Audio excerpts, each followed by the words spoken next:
Hello dear friend, नमस्कार है सबै साथीहरूलाई। होइन, आज चाहिँ म साथीलाई भेट्नको लागि होस्टेलदेखि बाहिर निस्केर अलिक हाम्रो त्यहाँ सपिङ महलमा भेट्ने कुरा छ, त्यहाँसम्म जाँदैछु। होइन, साथी चाहिँ मलाई त्यहाँ कुरेर बसिरहेको छ। एकदम एक्साइटेड छु म पनि भेट्नलाई। ऊ पनि धेरै एक्साइटेड छ, किनभने हामी लङ समय भइसक्यो नभेटेको। उहाँको फर्स्ट टाइममा हामी भेटेका थियौँ, त्यसपछि हामीले भेट्न पाएको छैनौँ। 2 वर्ष समथिङ भयो अहिले चाहिँ हामीले भेट्न पाएको छैनौँ। त्यही भएर आज चाहिँ म साथीलाई भेट्न भनेर होस्टेलदेखि निस्किँदैछु र लिफ्ट अहिले आइसकेको छ।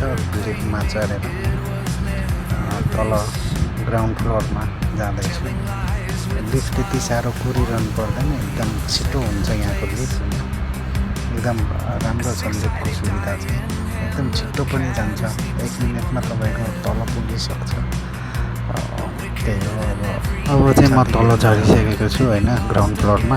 र ग्र्याब कुरेको, ग्र्याब चाहिँ अलिकति टाइम लाग्ने भयो, ग्र्याब एकदम समय लाग्ने भयो। नजिकै छ, त्यस कारण चाहिँ म हिँडेर जाने सोच बनाइरहेको छु। नजिकै पनि छ, एकदम 10 मिनटमा पुगिहाल्छु। साथी कुरिरहेको छ, मेसेज गरेकै छ कतिखेर आइपुग्ने भनेर। ऊ चाहिँ आइसकेको छ होइन, कुरिरहेछ मलाई। एक्साइटेड पनि छौँ, अब धेरै पछि भेट हुन लागेको हो होइन। जस हामी अब पहिला पनि सँगै आएको, पछि म चाहिँ बसेँ, ऊ चाहिँ फर्केर फेरि घर गयो। घर गएर अहिले चाहिँ फेरि नयाँ ठाउँमा आएको छ, त्यही भएर भेट्नको लागि जाँदैछु। उसले चाहिँ मलाई लुकेर हेरेर बसिरहेको रहेछ, मलाई देख्दैन कि भनेर होला। मैले देखिहालेँ होइन, देख्न चाहिँ पहिल्यै देखिसकेको थिएँ, तै पनि नदेखे जस्तो गरेको थिएँ। ठ्याक्क भेट भयो, एकदम सरप्राइज भयौँ हामी होइन। अहिले चाहिँ हामी माथि बलिङमा खेल्नको लागि भनेर वेटिङ गरेर बसेको। र बलिङ पनि खेल्यौँ, लगभग 1 घन्टा जति बलिङ खेल्यौँ। त्यसपछि चाहिँ अब 1 घन्टा बलिङ खेलिसकेपछि चाहिँ हामी तलतिर झर्ने, खाजा खाने, यस्तै कुरा भइरहेको थियो। फाइनली हामी होटेलमा गयौँ, खाजा खायौँ।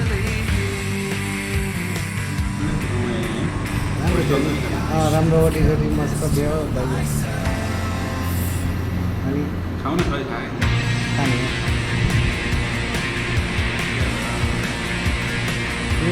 म त तातो भयो खानु सक्दिनँ। तातो बस आयो, बसबाट अब छुट्टीमा हामी अब साथी गएर बसमा बसिरहेको। हो त साथीहरू, फाइनली म चाहिँ रुम आइपुगेँ। साथीलाई गाडी चढाएर होइन रुम आइपुगिसकेँ। धेरै टाढा छैन त्यहाँदेखि आउनलाई, नजिकै थियो, त्यही भएर अलिक छिट्टै आइपुगेँ म होइन। हजुरहरूले कस्तो लाग्छ मेरो भिडियोहरू होइन, प्रतिक्रियाहरू दिनु होला। र चाहिँ नि सेयर, सब्सक्राइब र कमेन्ट गर्न नबिर्सिदिनु होला। जे जस्तो लाग्छ हजुरहरूलाई मनमा भिडियो कस्तो छ भनेर त्यो खुलस्त भन्दा पनि हुन्छ। म त्यसलाई स्वीकार्ने छु कि मेरो भिडियो नराम्रो छ भन्ने कुरा म पनि स्वीकारेर हजुरहरूको प्रतिक्रियालाई म अर्कोचोटि अलिक राम्रो बनाउने कोसिस गर्नेछु होइन। त्यही अनि म फाइनली मेरो साथीले चाहिँ के भन्छु भने आइएम सरी होइन, हामीले जुन बलिङ खेलेको भाग चाहिँ मैले राख्न सकिनँ होइन, किनभने बलिङ पार्टको मेरो मोबाइलबाट सबै रिमुभ भएछ होइन। त्यही भएर बलिङ पार्ट चाहिँ मैले हाल्न सकिनँ, एड गर्न सकिनँ यो भिडियोमा होइन। नेक्स्ट टाइम फेरि ट्राई गर्नेछु।